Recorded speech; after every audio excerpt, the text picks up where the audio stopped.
point-and-click games are often a bit like escape rooms. You're stuck on this screen until you find the right items and combine them in just the right ways. It's a little materialistic, but it's the nature of the genre, right? They're ultimately games about collecting stuff. So how do you put a fun twist on that? How do you do something new? Monkey Island answered that question by taking the figurative and making it literal. If the best cure for a hangover is the hair of the dog that bit you, go get a dog bite and steal some of that dog's hair. A battle of wits, you say? We sword fight with insults and comebacks here on Monkey Island. A turn of phrase or figure of speech becomes something literal you use to open a door. So what if you took a point-and-click game and did the exact opposite? What if you took the literal and made it figurative? The answer is Phoenix Springs, a point-and-click game that replaces your item inventory with a mind map. A locked door is now just a locked door, not a barrier to progress. Can you ask a locked door for information? No. Didn't think so.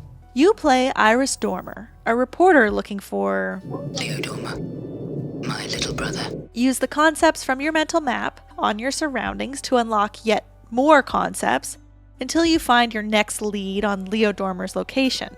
Transitions between scenes are some of my favorite moments in the game.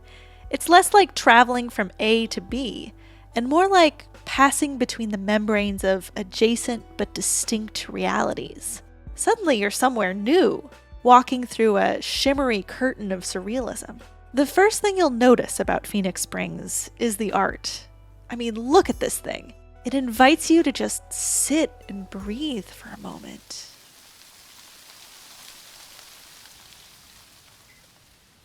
Highly stylized ink drawings, minimalist palettes, and yet these locations feel undeniably real. I think that's partially due to the sound design. The city at night,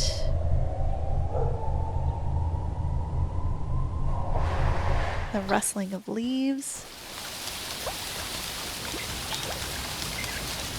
There's so much variety in the locations, and yet they all feel so lonely.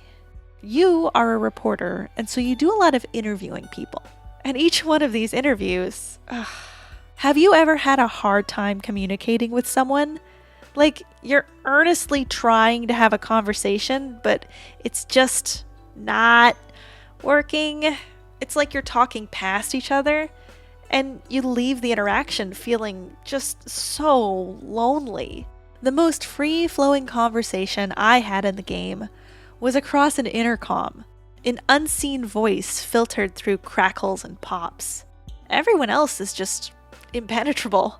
Some folks, it totally makes sense. You don't share language, or they're asleep. I honestly felt really rude asking this DJ about my brother. I mean, she's in the middle of a set right now. But as the game wears on, the barrier between you and your conversation partner enters bizarre new dimensions. Maybe they're stuck in the past. Maybe he's just bad at listening. I mean, this guy just doesn't really feel like talking, and honestly, he might be the friendliest person we meet. These conversations have a translucent nature. We glean something from them, but the insights feel so fleeting, gossamer, and delicate. If the light shines through them any differently, we might lose track of what we just learned. This might also be exacerbated by the fact that Iris narrates each one of these interactions, and she's relaying her impressions of the interaction to us. We're left to rely just on her interpretation of events, and Iris is far from a neutral observer. She is, and there's no other way to say this, a total sass monster. Listen to this. Sculptors must see from all sides, he says. Like time, we remove more than we add. Very close to talking about himself in the third person. Iris! Oh my gosh! But ask someone about just the right concept and finally get some kind of reaction out of them, and you're rewarded with a brief cutscene, hand-drawn and expressive.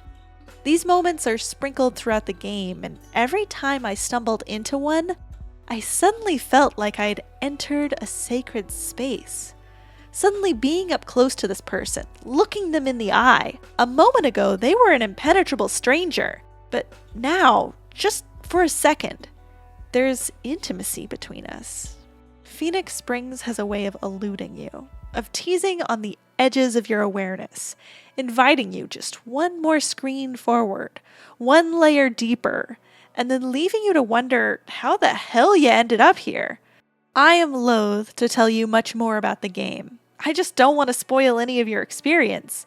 But I'm honestly not sure if I can spoil it. I've played this game through twice now, and I think I've got about 60-ish% of the plot. On my first playthrough, several conversations felt loaded with information, but in a language I had only just begun to learn. On my second playthrough, they started to mean a lot more, but I didn't get everything. And on top of that, it's not only possible to solve a puzzle without hitting all the relevant plot points, it's likely. If you're able to lock up your progression demons for a moment, progression demons are the part of my brain that gets very frustrated that I haven't yet solved the puzzle, and I've been here for way too long, and I'm haunted by them every day, and they live under my bed, please help me, and just allow yourself to explore without a specific goal in mind, you'll learn a lot. Anything can give you a hint about the world you find yourself in. The setting is distinctly cyberpunk, but instead of an overcrowded city teeming with crime, there's the feeling that it's been hollowed out somehow. Someone turned over this city and almost all the life and hope fell out of it. This is the type of game that had me reaching for a notebook, just to start jotting down the facts so I could see them all together and try to start figuring things out. And I know what you're thinking. If the game is so reticent to actually communicate with you, isn't it way too hard to solve any of these puzzles? Well, no.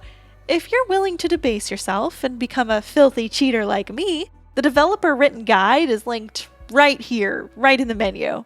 Definitely came in handy for me. And as a regular and devoted cheater, it was so nice to have a guide at my fingertips that didn't prompt me to accept cookies or bombard me with ads. Maybe I should get an air fryer. I love this. Developers, take note. Hint systems, they're often overlooked and they're super important, I'm telling you. This is a story about death, rebirth, memory, and perception. So you can imagine what a fertile field that is for bending space and time around our very limited perspective. Like a good reporter, you'll find rewards for turning over every rock and placing facts next to each other. Though, to whet your appetite, I want to share the hint that developer Jigme Ozer gave during an interview. What happens to the self when you stretch it out over almost infinite periods of time? What kind of flattening or what kind of shapes remain after it? After visiting Phoenix Springs myself, the one answer I can confidently give: nothing good! Thank you so much for watching. Full disclosure, I did get a review copy for this game after I asked for one because I have been eagerly awaiting the release of this game and it absolutely did not disappoint me. A special thank you to my brave and generous patrons on the screen right now. If you like my stuff, supporting my Patreon is the best way to encourage me to making more. There's $5 and $10 levels, and at the $10 level, you get a handwritten thank you note with stickers. So that's pretty cool. If you can't contribute, that's totally fine. I make short showcases like the one you just watched and longer, more personal video essays about specific games that really spoke to me. I think you'll like them. Thanks again, and I'll leave you with some words of wisdom. You realize suddenly you own 18 basketballs. You've got 9 footballs, okay? There's softballs flying through the air. The tree is now groaning with children and equipment.